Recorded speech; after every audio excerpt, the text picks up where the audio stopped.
nyaritakeun suatu lain aneh kukumaha aja maut mah geus teu aneh sing jadi intibar ka urang ulah kena urang gagah kena urang sehat kena urang jadi pejabat jadi kiai haji urang terlena datang ka poho ulah jadikeun itibar beureun jana mah maot teh nah cek zohir karaget sote karaget cek zohir digalkeun pamajikan anak incu ngadadak sakaligus bo mana teuing meureun cek batin mah bagus Allah mika deudeuh jeung mikanya ku cara kitulah Allah nyabut Jawa hamba-hamba macam-macam nu di medan laga nu di jalan raya nu ku tsunami anu di lembur batur lembur sorangan di luhur kasur di jalan geus macam-macam nah eta teh jang itibar urang sami bae maot mah di mamana ge nu penting mah maca mawa kalimatun thayyibah la ilaha illallah Muhammadur Rasulullah selesai mantak sok didongengkeun teh jelema kadeleuna tara ibadah di zaman Kangjeng Nabi Musa teh maot apa dipiceun ditoler-toler ka pelbak ku sebab jelema tara ibadah pentingna ngimpi pat Kangjeng Nabi Musa Musa Rasul aing teu nyarahul hamba-hamba jelema maot zahirna eta teh pasek zahirna teh ibadah padahal teh kakasih aing urusan di mana Gusti tuh di pariceun itu padudak teh langsung nanyakeun lembur eta aya cenah aja ieu mah atuh ibadah tara naon tara di mana bener bae dipice langsung Kangjeng Nabi Musa nyarita ka urang lembur eta bahwa ieu adalah kekasih Allah wali Allah masya Allah mantak aya we ciri-cirina mun maot teh ciri bahwa ia bagus ciri bahwa ia teu bagus ciri saadah jeung ciri syaqawah dibere ku Kangjeng Nabi di mana-mana cai mataan saadah bagja jelema maot cai mataan bagja jelema maot nomor kedua tarang ke sangat saadah bagus katilu irungna bangir ngagedean bagus opat senyum bagus wajib kumaha geus dibere ciri ku Gusti Allah melalui Kangjeng Nabi Muhammad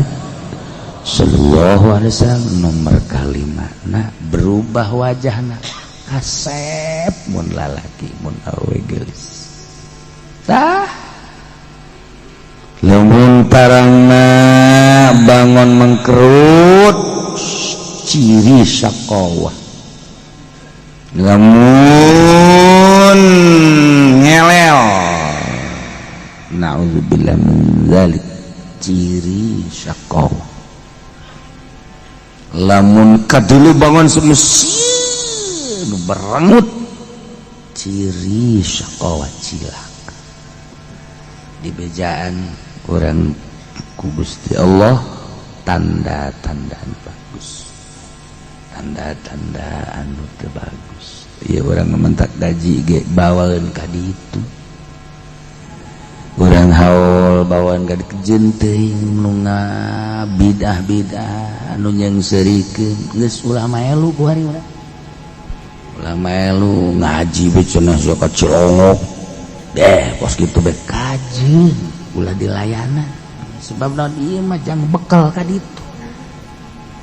jang bekal urang ulah panasan loba nu ngomong-ngomong ngaji biasa kaculongok hirup teu bener sekajin ulah dilawan nyadar heuh aing ngaji bae ge can bener kok beuteung ngaji gitu ulah dilawan lah geus urang ngaji ya bisa mah boro-boro kabehan ye kiai ge nu maca kitab kadang-kadang haju poho deui ka masalah mah geus bajang catetan ngaji ganjarana pohara geus tas blank urang malam Jumat riungan mun maca sholawat yasin geus ulah boga pikiran naon bagi barikan lain mah bekal jang ka ditu itu kene mangsa tuhlal tahlil di tatangga ulah boga pikiran bekal aing ieu mah ka ditu nu mana bae engke sahaul haul geus ulah boga pikiran naon lain balik milu bae ngagabung jang bekal ka ditu ngaji ge kitu kae geus salah aing geus jang bekal mun ditanya set teh ngaji naon di Cileung teh ngaji bebekalan bae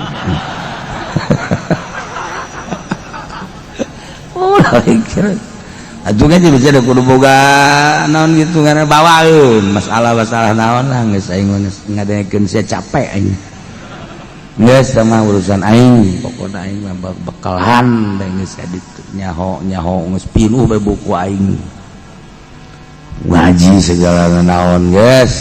udah jauh terus catatan dari malaikat jedeuy jadar urang sadar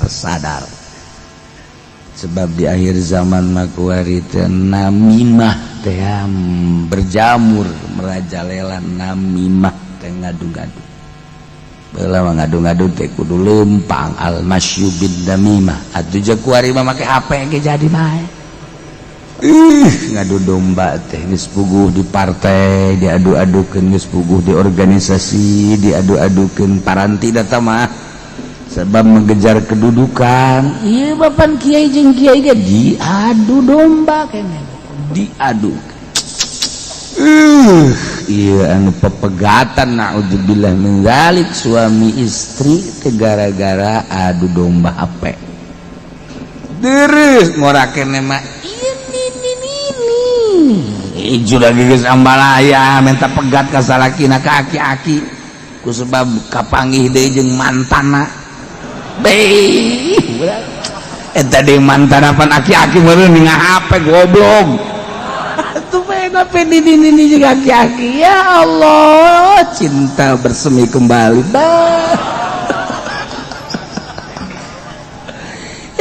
nanaonan di alam teu beunang urang nyarekanan alam ngan ieu mah keur carita be nu ngisi alam jadi kararia ya Allah